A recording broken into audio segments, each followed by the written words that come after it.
Sometimes the simplest stories are the most powerful. This is a story about a boy and a single cherry seed, but really it's a blueprint for growth.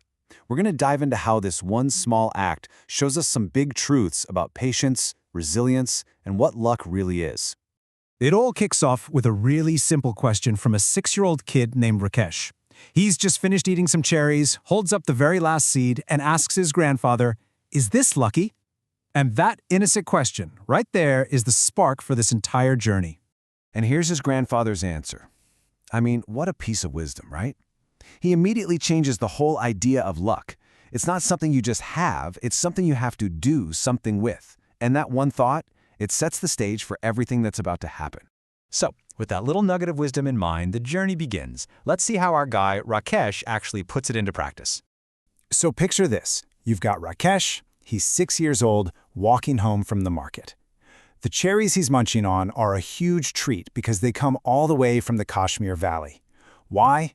Because where he lives, up in the Himalayan foothills, the ground is all stony and the winds are so cold that it's just really hard for fruit trees to grow.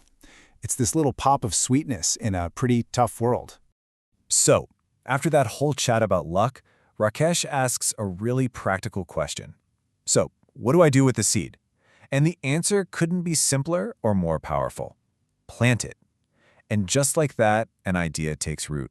So Rakesh does just what his grandfather said. He finds a nice, shady little spot in the garden where the earth is soft. Doesn't even have to dig a hole. He just pushes the seed into the soil with his thumb. And then he runs off to play cricket and completely forgets about it. It's this perfect little act of faith with zero expectations. Okay, the seed is in the ground, but, things rarely happen overnight, right? Now comes the first big test. Just a long, quiet wait through a really harsh winter. And winter in the hills, wow, it's no joke. The wind is freezing, the garden is totally bare, and during this time, Rakesh and his grandfather just spend their evenings by the fire telling stories. It's this really quiet, special time of just waiting. And this is pretty amazing. They don't even need a calendar. They're so in tune with the world around them that for them, the real sign of spring is seeing that V shape of wild ducks flying north. Nature itself is telling them that change is on the way. And then, one morning, Rakesh is out in the garden and he bends down to pick up what he thinks is just a little twig, but it won't budge. It's stuck in the ground. He stares at it and then runs to get his grandfather, yelling, "It's come up! The cherry tree's come up!" I mean, can you imagine? That seed he totally forgot about, it made it. It's only about 4 inches tall, but it's there. But here's the thing. Just sprouting is one thing. Surviving is a whole other ball game. And now, the really hard part is just getting started. This little tree has to fight for its life. And bam, the first disaster strikes. A goat just wanders into the garden and eats every single leaf off the tiny tree. You'd think that's the end, but nope. Soon, little new shoots start to appear. And grandfather, he's not even surprised. He just says, "Cherry trees are tough." It's like the tree already has this powerful will to live.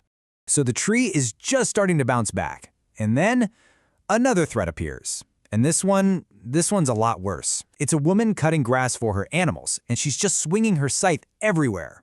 And there it is. She doesn't even see it. One swing of the blade and the little cherry tree is sliced in half. Rakesh is absolutely devastated. He's sure it's gonna die. Even his grandfather just says maybe. This time it really looks like it's over.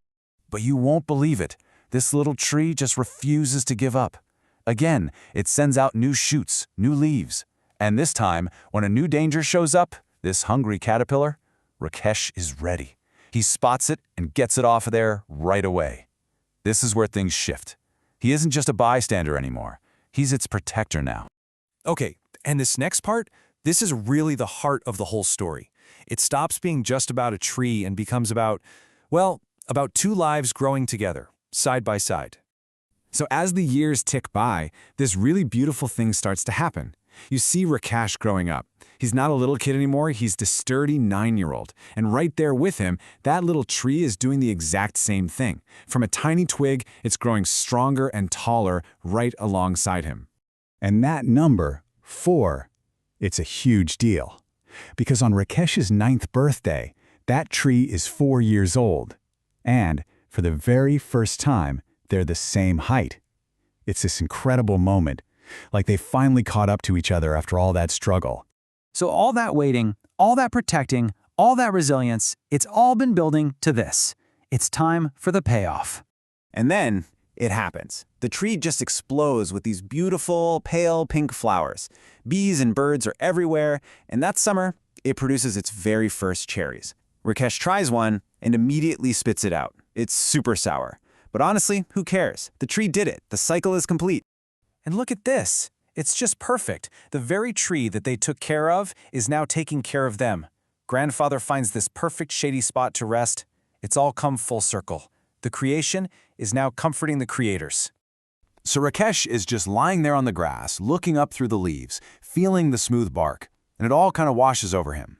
It just clicks. This big, beautiful living tree, it all came from that one tiny seed he planted and pretty much forgot about. He's finally connecting that small act from years ago to this huge, amazing reality in front of him. And that huge realization leads him to ask this just unbelievable question. And it's not about being arrogant, not at all. It's pure wonder. For just a second, he gets what it must feel like to have a hand in creation, to help bring life into the world. It's the ultimate reward. So that's really the question this story leaves for us, isn't it? It might not be a tree, maybe it's a project, a friendship, a new skill you're learning. What have you poured your energy into, protected when things got tough, and just watched grow into something amazing? It's a really powerful thing to think about.